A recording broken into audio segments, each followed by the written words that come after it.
So this is a big one. This is an individual.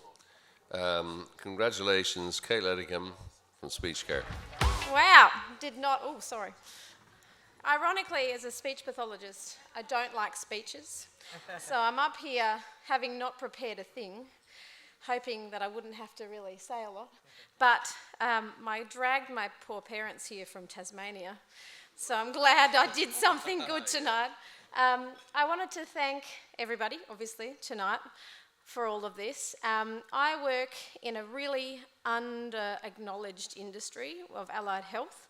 It's getting a little bit of traction, but you may not know what a speechie actually does. A lot of people don't know what we do.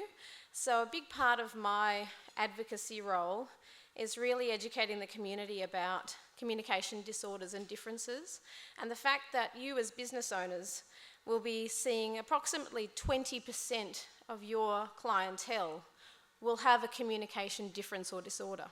So if you don't know that about your clientele and you want to know more, ask a speechie. That's my mission.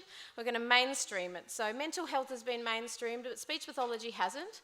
And the causes of mental health disorders haven't really been discovered a lot, but we know that communication disorders account for a huge amount of the mental health issues that people have. One of those being neurodivergent communication style and just not feeling like you ever really fit in.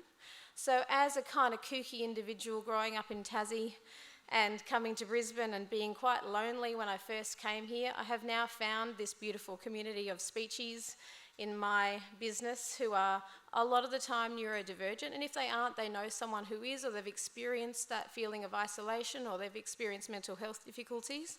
And so I would really like to push this advocacy of our role and how important we can be for business, for the community, for education. We know that 1 in 4 kids are starting school not ready for school, and we know that literacy and language difficulties are going to dictate your trajectory for the rest of your life. So if we don't intervene early, we don't have the NDIS, like that beautiful lady who spoke with Freya before. That was such a lovely, lovely, heartfelt speech, and I feel like I'm here on behalf of all of those people, my speechies, the people who are different or isolated or unsure as to why they don't fit in, or they don't know why it doesn't work for them. And actually, I must say, a huge number of business owners are neurodivergent because we don't like to work for other people, and we are super creative, a little bit scatty, great ideas, and I think that's a lot of us. So you may not know this, but you probably are. Woo! So I would like to say thank you again to everybody. Thank you to my mum and dad, who have instilled in me a great sense of humour, which you need in business, and you also need just in the world generally, and an ability to laugh at myself, which is also very important because I have many reasons to do that every day.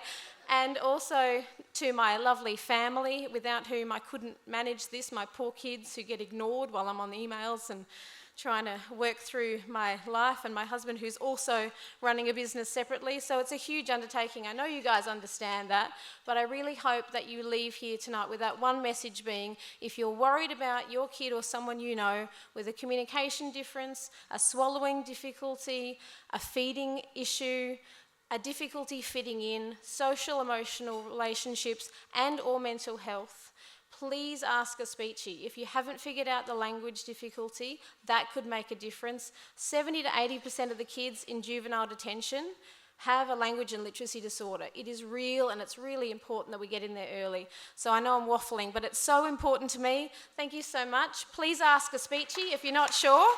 I'm so grateful. Thank you.